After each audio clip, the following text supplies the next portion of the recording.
मी तिथेच एका स्टूलवर बसलो. तिनं वाफाळलेला चहा माझ्या समोर ठेवला. एकटाच आहेस का रे बाळा? हो मावशी, घरचे वाट बघतायत. अजून 4-5 तास लागतील. 5 तास? नाही. तिनं माझ्या हातावर हात ठेवला. तिचा हात बर्फासारखा थंड होता. बाळा, तू आज रात्री इथून जाऊ नकोस. बाहेर ती फिरतीये. हडळ, चकवा, नाव काहीही दे, पण ती रक्ताची तहानलेली आहे. तुला वाटत असेल मी अंधश्रद्धाळू आहे, पण ये, तुला दाखवते. फक्त आवाज करू नकोस. तिनं मला काउंटरच्या मागे नेलं.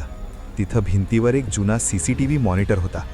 स्क्रीन ब्लॅक अँड व्हाईट होती आणि खूप झिलमिल करत होती. तुझी गाडी दिसतीये स्क्रीनवर? हो, पेट्रोल पंपावर लावलीये. आता नीट बघ. गाडीच्या बॉनेटवर कोण बसलंय? माझ्या काळजाचा ठोका चुकला. मी स्क्रीन जवळ जाऊन पाहिलं. माझ्या काळजाचा ठोका चुकला. CCTVमध्ये स्पष्ट दिसत होतं.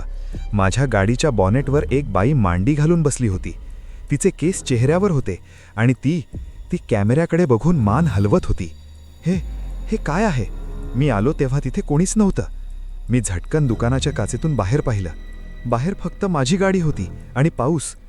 गाडीच्या बॉनेटवर कोणीच नव्हतं. मावशी, बाहेर तर कोणीच नाहीये. ती उघड्या डोळ्यांना दिसत नाही बाळा. ती फक्त मशीनमध्ये पकडली जाते. गेल्या 6 महिन्यात 8 लोक गायब झालेत. जे बाहेर गेले त्यांना ती गाडी सकट ओढून नेते. तुला वाचवण्यासाठीच मी इथे थांबले आहे. मला घाम फुटला होता. मी पुन्हा स्क्रीनकडे पाहिलं. ती आकृती आता गाडीच्या खाली उतरली होती आणि ड्रायव्हर सीटच्या दरवाजाजवळ उभी होती. तू शहाणा मुलगा दिसतोयस. बाहेर जाऊ नकोस. सकाळ झाली की ती जाईल. तोपर्यंत इथेच थांब. मी मागून तुझ्यासाठी चादर आणते. तू आतल्या खोलीत जाऊन झोप. तिनं दुकानाचा पुढचा दरवाजा आतून लॉक केला आणि किल्ली आपल्या कमरेला खोचली. हे तुझ्या सुरक्षिततेसाठी बाळा.